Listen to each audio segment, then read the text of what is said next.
SSC SLST নবম দশম এবং একাদশ দ্বাদশের অভিজ্ঞতা 10 নম্বর বা এক্সপিরিয়েন্সের 10 মার্কস নিয়ে যে কেসটি হাইকোর্টে পেন্ডিং রয়েছে, আগামী 6ই জানুয়ারি যেটা একটা ফাইনাল জাজমেন্ট আসার কথা ছিল, কিন্তু যত ডেট আগাচ্ছে 6ই জানুয়ারি যত আগাচ্ছে তত কিন্তু সেই বিষয়টা ধীরে ধীরে ক্ষীণ হয়ে যাচ্ছে। কেন বললাম, আমি সে নিয়ে আজকে আলোচনায় আসছি। পাশাপাশি কমিশন বিশেষ করে দুটি মামলা নিয়ে পুনরায় সুপ্রিম কোর্টের দ্বারস্থ হয়েছে। এখন সেই ব্যাপারটা সুপ্রিম কোর্ট কিভাবে দেখবে এবং সেটা হওয়ার ফলে এই সামগ্রিক প্রক্রিয়াটা আদৌ কি 31শে আগস্টের মধ্যে সম্ভব হবে, এখন সেটা নিয়ে নানা প্রশ্ন উঠছে। তো সে নিয়ে আজকে বিস্তারিত আলোচনায় আসছি। প্রত্যেককে চ্যানেলটা সাবস্ক্রাইব করে আমাদের পাশে থাকবে, আর প্রত্যেকে ভিডিওটা স্কিপ না করে শেষ অবধি দেখো, তোমরা কিন্তু এর মধ্যে অনেকগুলো ডাউট ক্লিয়ার করতে পারবে। প্রথম বলি যে এক্সপিরিয়েন্সের 10 মার্কস নিয়ে আমি কেন বললাম যে 6 জানুয়ারি কোনো একটা ভালো খবর আসতে পারতো, কিন্তু সেটা অনেকটা ক্ষীণ সময় যাচ্ছে, সম্ভাবনাটা অনেকটা কমে যাচ্ছে। কেন বললাম, দেখো, পুনরায় কিন্তু কমিশনের আইনজীবী দাঁড় করিয়ে পুনরায় এক্সপিরিয়েন্সের 10 মার্কসের পক্ষে যুক্তি দেখানোর জন্য রেডি হচ্ছে।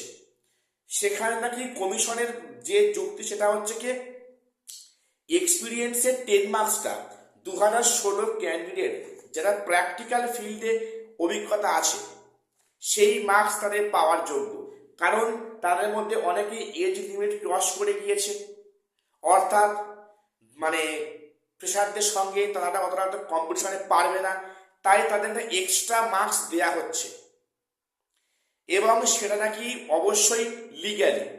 এটা কমিশনের আইনজীবী বক্তব্য।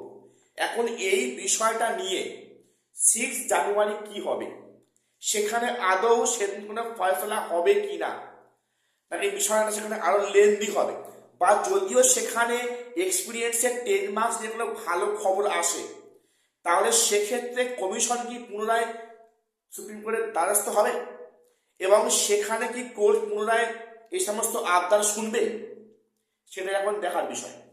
এই একটা গেল।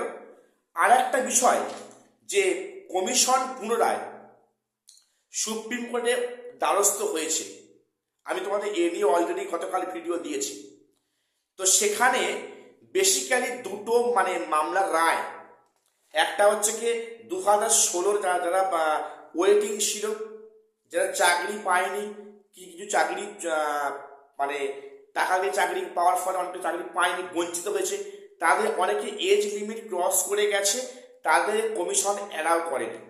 কিন্তু যেটা হাইকোর্টের ডিসিশন যে তাদেরকে কিন্তু ইন্টারভিউতে সুযোগ করে দিতে হবে, এটা নিয়ে ওর এগেনস্টে সুপ্রিম কোর্টে গেছে কমিশন।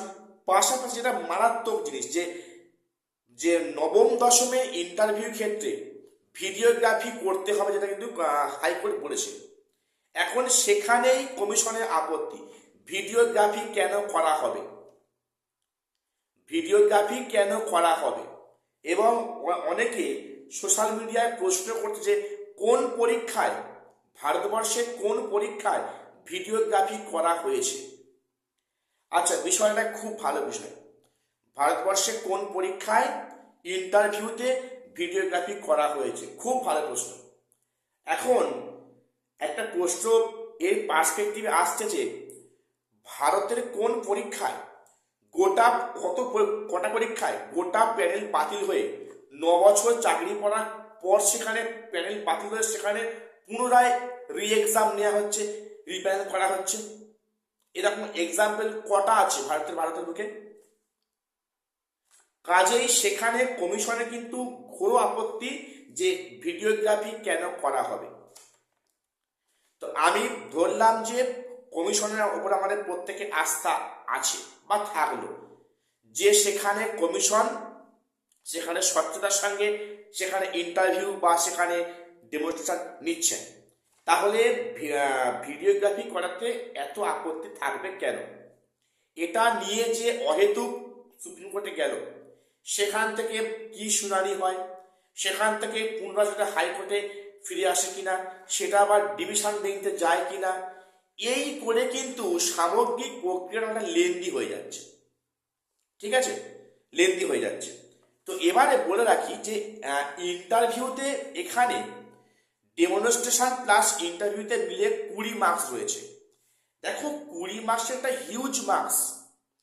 ডেমনস্ট্রেশনে 10 এবং টিচিং অ্যাপটিটিউডে সেখানে 10 নম্বর ইন্টারভিউতে। তো এই যে 20 মার্কস, সেখানে ধরো মানে যে কেউ ইন্টারভিউ দিতে যাচ্ছে, সে ব্যক্তি ইন্টারভিউ ভালো দিয়েছে, ডেমো ভালো দিয়েছে, সে কনফিডেন্ট, সে হয়তো সে আউট অফ 20 সে হয়তো 15 কি 16 পেয়ে যাবে। মনে করো সাপোজ সে পেলো কত, 5 কি 6 পেল। আবার যার এক্সাম ভালো হয়নি বা যার ইন্টারভিউ ভালো হয়নি, যে কথা 5-6 সে পেল 15 কিংবা 16। তাহলে এখানে সে তো অভিযোগ করবে যে আমি তো এত পাওয়ার যোগ্য, আমি তো কম পেলাম কেন। তো সেই রাস্তায় কমিশন কেন যাচ্ছে, সেটা যদি ভিডিওগ্রাফি করা হয়, ফুটেজ থাকলো, পরবর্তী ক্ষেত্রে সেখানে মানে যে কোনো সময় কোনো ডাউট থাকলে কেউ আটকে সেটা দেখতে পারা সম্ভব হবে। সেক্ষেত্রে কমিশন কেন মানে দায়বদ্ধতা নিচ্ছে এই ইন্টারভিউর সম্বন্ধে বা ডেমোর সম্বন্ধে, সেখানে তো ভিডিওগ্রাফি করলে সেখানে ঝামেলা ফুরিয়ে যেত। এই যে অহেতুক কারণে পুনরায় সুপ্রিম কোর্টে, এই করে কিন্তু মানে বিষয়টা পুরো মানে অথৈ জলে পড়ে যাচ্ছে। এর মাঝে আরেকটা যে জানি রাখি যে ইতিমধ্যে কিন্তু কমিশন একটা নতুন বিজ্ঞপ্তি প্রকাশিত হয়েছে পুনরায় ভেরিফিকেশন এবং ইন্টারভিউ। সেটা কারের জন্য না, সেটা হচ্ছে কি কাস্ট আপডেশন যারা নতুন করে করেছিল 16ই ডিসেম্বর থেকে ডিসেম্বরের 17 তারিখের মধ্যে, তো তাদের কিন্তু পুনরায় ভেরিফিকেশন এবং ইন্টারভিউর জন্য তাদেরকে পুনরায় নোটিশ দেওয়া হয়েছে। এর সংখ্যাটা কিন্তু 150 বা তার সামান্য বেশি। সম্ভবত তাদের আগামী সম্ভবত কাল থেকে অর্থাৎ 30শে ডিসেম্বর থেকে তাদের কিন্তু ভেরিফাই প্রক্রিয়া শুরু হবে এবং তারপরে ইন্টারভিউ শুরু হবে। এটা অনলি ফর ক্লাস 11-12। তারপরে 7ই জানুয়ারি পরিষ্কার বলেছে যে কমিশন সেখানে মেরিট লিস্ট প্রকাশ করা সম্ভব হচ্ছে না। আদৌ এই সম্ভব হবে কিনা, আবার এক্সপিরিয়েন্সের 10 মার্কসে মামলাটা যদি ফয়সালা হয়, তাহলে সামগ্রিকভাবে কমিশন কি করে প্যানেল প্রকাশ করবে, সেখানে কি করে কাউন্সেলিং করবে, এটা কিন্তু একটা বড় প্রশ্নের বিষয়। এখন কমিশন কোন দিকে হাঁটবে সেটা আমরা প্রত্যেকে খেয়াল রাখবো।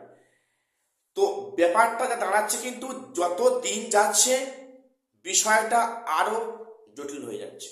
এর শেষ কোথায়, এর শেষ কোথায়? আগস্টে পরীক্ষা হয়েছিল, 31শে আগস্টের মধ্যে নিয়োগ করতে হবে। এই যে 1 বছর একটা নিয়োগ প্রক্রিয়া, আদৌ জানি না এর মধ্যে আদৌ সম্ভব হবে কিনা, সেটা একটা অনেক বড় প্রশ্ন। তো যাই হোক, আজকে আমি এটুকুই আপডেট দেওয়ার ছিল। প্রত্যেকের চ্যানেলটা সাবস্ক্রাইব করে আমাদের পাশে থাকবে। দেখা হচ্ছে পরে কোনো আপডেট নিয়ে।